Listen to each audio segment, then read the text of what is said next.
నెల్లూరు జిల్లా ఆత్మకూరు నియోజకవర్గంలో రాజకీయ పరిణామాలు రోజు రోజుకు వేడెక్కుతున్నాయి. మర్రిపాడు మండలంలో నమోదైన అక్రమ కేసుల నుంచి బయటకు వచ్చిన వైఎస్ఆర్సీపీ నాయకులను మాజీ ఎమ్మెల్యే మేకపాటి విక్రమరెడ్డి పరామర్శించడంతో పాటు ముమ్మాయిపల్లి గ్రామంలో అవయవదానం చేసిన కుటుంబాన్ని ధైర్యం చెప్పడం ప్రాధాన్యత సంతరించుకుంది. ఈ సందర్భంగా మీడియాతో మాట్లాడిన ఆయన కూటమి ప్రభుత్వంపై తీవ్ర విమర్శలు గుప్పించారు. రాష్ట్రంలో రెడ్ బుక్ రాజ్యాంగం నడుస్తుందని, సోషల్ మీడియా కార్యకర్తలపై అక్రమ అరెస్టులు జరుగుతున్నాయని ఆరోపించారు.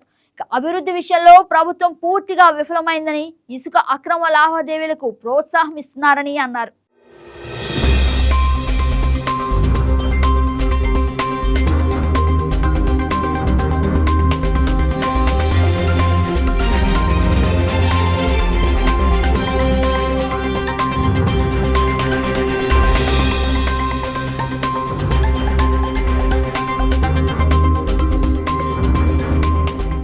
మాజీ ముఖ్యమంత్రి గారు వైఎస్ జగన్మోహన్ రెడ్డి గారు మత్స్యకారుల తరఫున అక్కడ పెట్టిన ఫిషింగ్ హార్బరు, ఆయన స్థాపించిన ఫిషింగ్ హార్బర్ దాదాపు 300 కోట్లు ఖర్చు పెట్టి వాళ్ళందరికీ అనుకూలంగా ఉండేటట్టు ఒక్క దగ్గర వాళ్ళకి సరిపడా ఇన్ఫ్రాస్ట్రక్చర్ కూడా తయారు చేస్తూ వాళ్ళ భవిష్యత్తుకి ఏమి ఇబ్బంది రాకుండా ఉండాలని చెప్పేసి ఆ ఫిషింగ్ హార్బర్ పెట్టడం జరిగింది.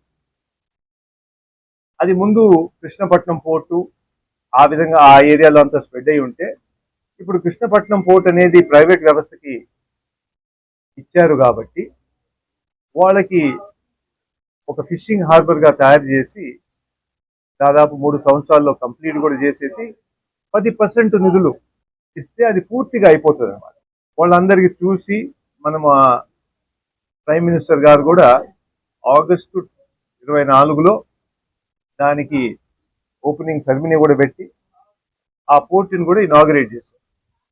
అది ఇంకా ఆ మత్స్యకారులకి వాళ్ళకి ఆ హ్యాండ్ ఓవర్ చేయడం తప్ప ఇంకేం లేదనమాట. కానీ ఈ కూటమి ప్రభుత్వం ఆ పోర్టులో 70 ఎకరాల్లో దాదాపు 30 ఎకరాలు ప్రస్తుతం వాళ్ళ హ్యాండ్ ఓవర్ చేస్తూ రాబోయే రోజుల్లో ఆ 30 ఎకరాలని 60 ఎకరాలు 100 ఎకరాలు ఏం చేయాలనేది కూడా ఆలోచనలో ఉన్నారు.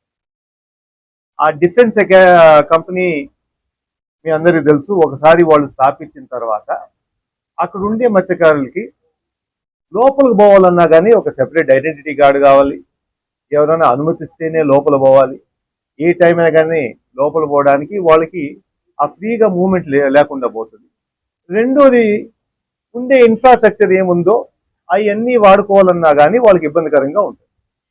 ఇట్లాంటి పరిస్థితుల్లో మాజీ ముఖ్యమంత్రి గారు ఏం చెప్పారంటే, వీళ్ళకి పెట్టింది వాళ్ళ కోసం, అది తీసేసి వేరే వాళ్ళకి ఎందుకు ఇస్తున్నారు, అది కూడా డిఫెన్స్ కంపెనీకి. అట్లాంటి పరిస్థితి రాకుండా ఉండాలి కదా. పక్కనే కృష్ణపట్నం పోర్టు ఉంది, ఇంకోటి యూనియన్ గవర్నమెంట్ కూడా గురురాజపట్నం అనుకుంటా కదా ఆ పోర్టు, రామాయపట్నం కాదు ఇంకో పోర్టు ఓన్లీ షిప్ బిల్డింగ్ కి కేటాయిస్తామని చెప్పి కూడా చెప్పారు.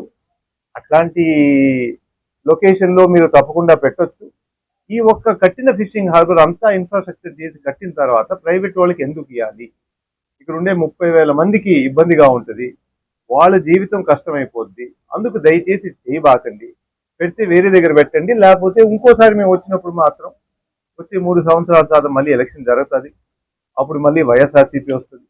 ఆ టైంలో మాత్రం మళ్ళీ ఎవరు ముందుకు వస్తున్నారో వాళ్ళని తప్పకుండా పక్కనికి షిఫ్ట్ చేస్తామని చెప్పారు. హాయ్ వ్యూయర్స్, ఈ వీడియో మీకు నచ్చినట్లయితే లైక్ కొట్టి షేర్ చేసి వైకే టీవీని సబ్స్క్రైబ్ చేసుకోండి.